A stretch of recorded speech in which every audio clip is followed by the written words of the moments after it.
নমস্কার। বেদ ও পুরাতনিকতায় আপনাদের স্বাগত জানাই। আজকের আলোচ্য বিষয় হলো ধর্মের লক্ষণ। এই লক্ষণ আলোচনা প্রসঙ্গে আমি কয়েকটি সংস্কৃত শ্লোকের উচ্চারণ করব, কারণ প্রমাণ ছাড়া সাধারণত কথা বলা ঠিক নয়। বর্তমান যুগে আমরা যে ধর্মের আচরণ করি বা আমরা যেটাকে ধর্ম বলি, গ্রন্থে বা শাস্ত্রে সেগুলির রূপ কী ছিল বা ভারতবর্ষের সভ্যতা সংস্কৃতিতে ধর্মের স্বরূপ কী ছিল সেইটা জানা আবশ্যক। এর আগে অনেকগুলো ভিডিওতে ধর্ম সম্পর্কের আলোচনাগুলো আমরা করে আসছি। আজকের আলোচনাতেও ধর্মের লক্ষণ সম্পর্কে জানব। প্রথমে বলি যে ধর্মের সাধারণ জ্ঞান আমরা তো আগে বলেছি। এবার ভারতীয় সভ্যতা সংস্কৃতিতে ধর্মের যে একটা রূপরেখা কি বলছে ধর্ম ইয়ো বাধতে ধর্ম ন সধর্ম কুধর্মতাৎ অবিরোধী তু ইয়ো ধর্ম সধর্ম সত্য বিক্রম। দারুণ কথা বলল। যে ধর্ম অন্য ধর্মকে বাধা দেয় সেটি ধর্ম নয়, সেটি কুধর্ম। অর্থাৎ যে ধর্ম অন্য ধর্ম সম্পর্কে খারাপ মন্তব্য করে, খারাপ কথা বলে, খারাপ আচরণ করে, সেটি ধর্মই নয়, সেটি কুধর্ম।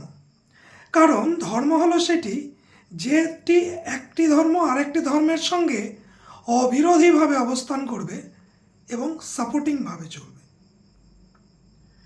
এটি ভারতীয় সভ্যতা এবং সংস্কৃতির মূলে ছিল এই ধর্ম।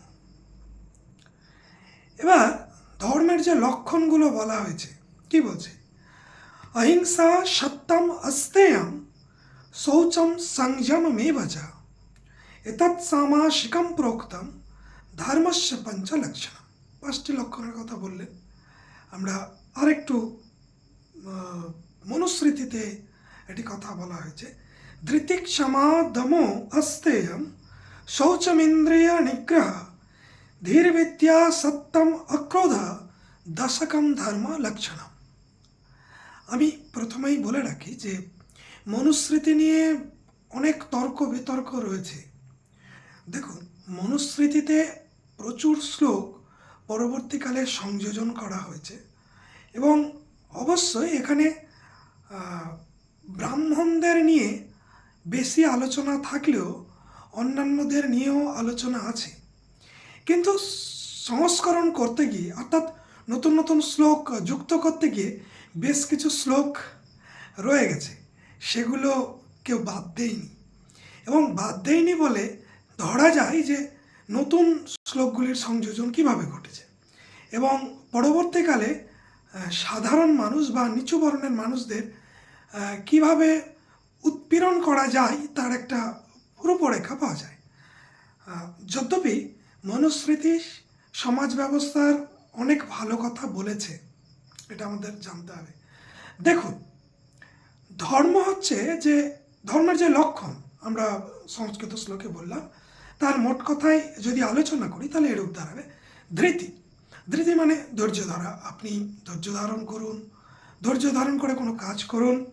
ক্ষমা, ক্ষমা পরম ধর্ম। দয়া, ক্ষমা এগুলো কিন্তু প্রাচীনকাল থেকে চলে আসছে, যে দয়া করা, ক্ষমা করা এগুলো কিন্তু ধর্মের মধ্যেই পড়ে।